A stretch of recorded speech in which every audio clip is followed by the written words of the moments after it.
नमस्कार दोस्तों, कैसे हैं आप सब। आज की वीडियो में हम बात करने वाले हैं ब्रेन हैमरेज को लेकर के। ब्रेन हैमरेज मतलब दिमाग के अंदर ब्लीडिंग हो जाती है, दिमाग के अंदर रक्तस्राव हो जाता है। नॉर्मली एक इंसान के ब्रेन के अंदर ब्लड जो है वो हर टाइम सर्कुलेट होता रहता है, बहुत सारा ब्लड जो है वो आता रहता है और जाता रहता है। लेकिन कभी कभी ऐसी स्थिति बनती है कि दिमाग के अंदर खून को बहाने वाली जो नसें होती हैं वो किसी कारण से लीक हो जाती हैं, उनके अंदर से ब्लीडिंग हो जाती है। तो ऐसी स्थिति में जो दिमाग के अंदर ब्लड है, खून है, वो इकट्ठा होने लग जाता है किसी एक स्थान पर और दिमाग के अंदर एक प्रकार का एक प्रेशर बन जाता है। ठीक है। तो ऐसी स्थिति में व्यक्ति की जो जान है वो बहुत ज़्यादा एक गंभीर स्थिति में फंस जाती है, जान का खतरा हो जाता है। मतलब ऑलमोस्ट सभी जितने भी लोगों के परिवार में ऐसी स्थिति होती है, उन सब के मन में एक क्वेश्चन आता है कि अब उनके परिवार का जो व्यक्ति है, जो इस गंभीर समस्या से इस टाइम पे पीड़ित है, वो कितनी जल्दी ठीक हो सकता है, वो ठीक होगा भी या नहीं होगा। तो ये दो क्वेश्चन है आज की वीडियो में, हम इन दोनों ही क्वेश्चन को कवर करने वाले हैं। तो दोस्तों, सबसे पहले जो है वीडियो में बात करना चाहूँगा कि इसमें व्यक्ति जो है वो कितने समय में ठीक हो पाता है। देखिए, पहला जो हफ्ता होता है, मतलब 7 दिन पहले, वो बहुत ज़्यादा सीरियस होते हैं। इनमें भी पहले जो 3 दिन होते हैं, जिसको आप 72 आवर्स बोल सकते हैं, 72 घंटे जो होते हैं, वो बहुत ज़्यादा सीरियस होते हैं। इन पहले 72 घंटे में किसी भी व्यक्ति की जान जाने का पूरा खतरा होता है। तो पहला काम होता है कि ब्रेन के अंदर जैसे ही अटैक होता है, ब्रेन के अंदर जैसे ही ब्लीडिंग होती है, व्यक्ति जो है वो अपना सुध बुध, अपना होश खो देता है। हमारा जो ब्रेन होता है, हमारा ब्रेन ही हमारे सांस को और हमारे दिल को, इन दो बड़े अंगों को कंट्रोल करता है।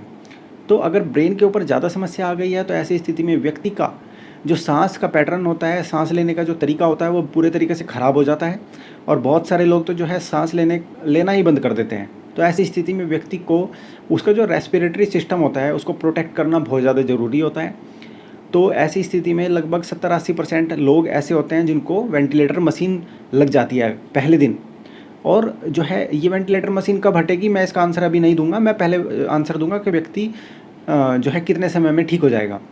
तो वेंटिलेटर मशीन जो है एक प्रकार की एक सपोर्ट है, व्यक्ति को जो है उसकी जान बचाने के रूप में डॉक्टर काम कर रहे हैं। और पहले जो स्टेप है उसके सांस को बचाना, उसकी जान तभी बच पाएगी जब व्यक्ति का जो है सांस, ऑक्सीजन पूरी तरीके से बॉडी के अंदर पहुंच पाएगा। तो बहुत सारे लोग ऐसे हैं जिनको उस समय पर जो है वेंटिलेटर सपोर्ट लग जाती है।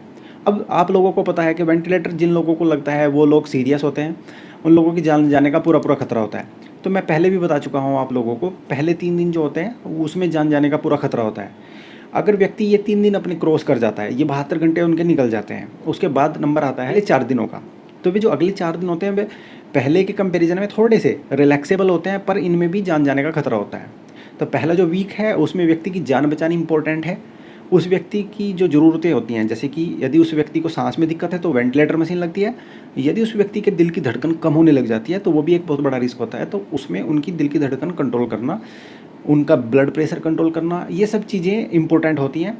उनके जो शरीर की जो एक प्रकार की जो न्यूट्रिशन की रिक्वायरमेंट है उसकी पूर्ति करना, ये सब चीज़ें ज़रूरी होती हैं। तो पहले वीक में इन सब चीज़ों का ध्यान रखा जाता है। अगर व्यक्ति पहला वीक 7 दिन जो है वो क्रॉस कर जाता है तो उसके बाद में नंबर आता है, उम्मीदें करते हैं डॉक्टर कि अब व्यक्ति जो है वो अपने हाथ पैर हिलाने शुरू कर दे। अब व्यक्ति थोड़ा सा, उसका जो दिमाग है, उसका जो ब्रेन है वो थोड़ा सा चेतन होने लग जाए, कॉन्शियस होने लग जाए। उसका ब्रेन जो है वो थोड़ी सी हरकत एक्टिव है, आंखें खोलने लग जाता है, थोड़ा सा कहना, कुछ लोग मानना शुरू कर देते हैं और हाथ पैर हिलाना शुरू कर देते हैं। तो ये स्थिति शुरू हो जाती है 2nd वीक में। और जब मतलब ये उन लोगों के बारे में बता रहा हूँ जो बहुत ज़्यादा सीरियस होते हैं। कुछ ऐसे भाग्यशाली लोग होते हैं भाई, उनको जो है दिक्कत ही कम होती है, तो शुरू से ही हाथ पैर हिलाना अपना जारी रखते हैं। उनके हाथ पैर हिलाना, उनकी आंखें खोलना, उनका बातों को लेकर के रिस्पॉन्स करना, ये सब चीज़ें पहले हफ्ते में चलती रहती हैं। तो ये जो लोग होते हैं जो पहले हफ्ते में भी ये चीज़ें नहीं खो पाते अपनी, तो बहुत अच्छी बात है, उनकी किस्मत अच्छी है, उनको ब्लीडिंग दिमाग के अंदर कम हुई है, उनकी जान बचने की संभावनाएँ बहुत ज़्यादा हैं और वो ठीक होने की संभावनाएँ भी उनकी बहुत ज़्यादा हैं। तो अब फिर से वापस लौट करके आते हैं उन लोगों के लिए जो बहुत ज़्यादा सीरियस हैं। अब जैसे ही उनका दूसरा वीक शुरू होता है, उन लोगों से उम्मीद की जाती है कि भाई आंखें खोलेंगे, हाथ पैर का हिलाने का रिस्पॉन्स शुरू कर देंगे, और बहुत सारे लोग शुरू भी कर देते हैं। जैसे ही लोगों के अंदर ये रिस्पॉन्स शुरू हो जाते हैं तो डॉक्टर जो है वो थोड़े से संतुष्ट हो जाते हैं। फिर रोगी को जो है दूसरी सहायताएँ, जितनी भी उनको बेड सोर्स वगैरह से बचाना और दूसरी भी उनकी जो रिक्वायरमेंट्स हैं उनकी पूर्ति की जाती है। और अब शुरू होता है रोगी को ICU से वार्ड में शिफ्ट करने का सिलसिला। तो एक बार जो है रोगी की जान बच जाए, उसके बाद में रोगी को वार्ड के अंदर शिफ्ट कर दिया जाता है। रोगी के घर वालों को सिखा दिया जाता है कि भाई अब आप लोगों को अपने मरीज़ का ध्यान किस प्रकार से रखना है। अब फिर बात आती है कि दूसरे हफ्ते में लोगों की उम्मीदें भी बढ़ जाती हैं, डॉक्टर की उम्मीदें बढ़ जाती हैं, तो अब क्या व्यक्ति क्या दूसरे हफ्ते में पूरे तरीके से ठीक हो जाएगा? बिल्कुल भी नहीं। रोगी को ठीक होने के लिए जो है लगभग 6 महीने या 1 साल का समय भी लग सकता है। जिन लोगों की किस्मत अच्छी है वो लोग जल्दी भी ठीक हो सकते हैं, पर इतना समय लग जाता है 6 महीने या 1 साल के आसपास का। फिर जो है रोगी धीरे धीरे हॉस्पिटल से अपने घर डिस्चार्ज होकर के चला जाता है। घर वाले घर पर दूसरी चीज़ों का ध्यान रखते हैं। मैं आगे वीडियो में आपसे डिस्कस करूंगा, नेक्स्ट वीडियो, बहुत सारी वीडियो बनाएंगे हम। अगर चैनल पर नए हो तो सब्सक्राइब कर लेना, इसलिए मैं आप लोगों को बोलता हूँ, ठीक है। और अगर आप लोगों को लगता है कि भाई ये वीडियो किसी के भी काम आ सकती है, आपके नहीं केवल किसी और के भी काम आ सकती है, तो लाइक करना। लाइक करने से यूट्यूब जो है इसको प्रमोट करता है ताकि दूसरे लोगों के पास जाए, है ना। नहीं तो बहुत अच्छी अच्छी वीडियो मेरी ऐसी ही पड़ी हुई हैं और वो उनको कोई देख के उनका आज तक फ़ायदा नहीं उठा पाया, और मेरे से क्वेश्चन पूछते हैं लोग कि भाई ऐसे कर दें, कैसे कर देगा। मुझे बड़ा अफसोस होता है कि भाई आप लोग मेरे चैनल पर जाकर देख क्यों नहीं रहे हैं इन सब चीज़ों को। मैं आपको पहले ही बता चुका हूँ। खैर उन सब चीज़ों को छोड़िए, हम वापस आते हैं अपने पेशेंट और अपनी बात के ऊपर। तो हम इस बारे में बात कर रहे हैं कि भाई अभी जो है रोगी को अच्छे से एक बार स्वस्थ हो जाए, रोगी को जो है उसकी जीवन का खतरा एक बार समाप्त हो जाए, रोगी को डिस्चार्ज करके उसके घर भेज दिया जाता है। रोगी घर पर जाकर बहुत सारी चीज़ों का ध्यान रखता है और फिर शुरू होता है रोगी का ठीक होने का सिलसिला।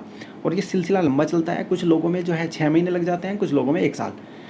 क्या दुनिया का कोई ऐसा तरीका, क्या दुनिया का कोई ऐसा टेस्ट, क्या दुनिया का कोई ऐसा बहुत ही ज़्यादा इंटेलिजेंट या जो तो बहुत ज़्यादा बड़ा डॉक्टर है जो ये बता दे कि हमारा रोगी जो है वो कब तक ठीक हो जाएगा? दुनिया का कोई ऐसा डॉक्टर नहीं है, कोई ऐसा टेस्ट नहीं है, कोई भी ऐसी चीज़ नहीं है जो आपको बता दे कि आपके माता पिता, आपके चाचा जी, आपके परिवार के कोई भी व्यक्ति कितने समय में पूरे तरीके से ठीक हो जाएंगे। तो फिर ऐसी स्थिति में क्या डॉक्टर किस तरीके से बता पाते हैं?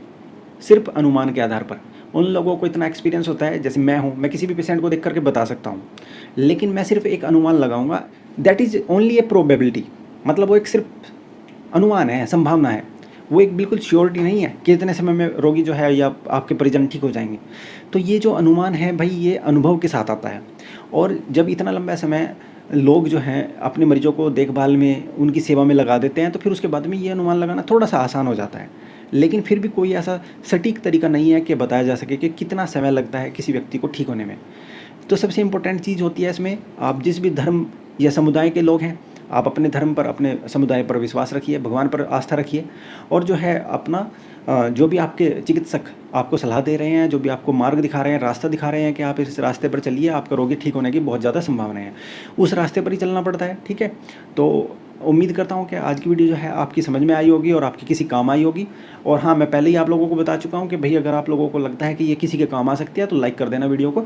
इससे ये वीडियो प्रमोट होगी, आगे लोगों के पास जाएगी, तो उनको भी फ़ायदा मिलेगा। तो आज की वीडियो कैसी थी? अभी भी कोई क्वेश्चन है तो क्वेश्चन कमेंट बॉक्स में लिख करके पूछ लीजिएगा, कोई दिक्कत नहीं है। वीडियो बना लेंगे फिर से एक और नई, और मिलते हैं फिर किसी और वीडियो में। तब तक के लिए नमस्कार।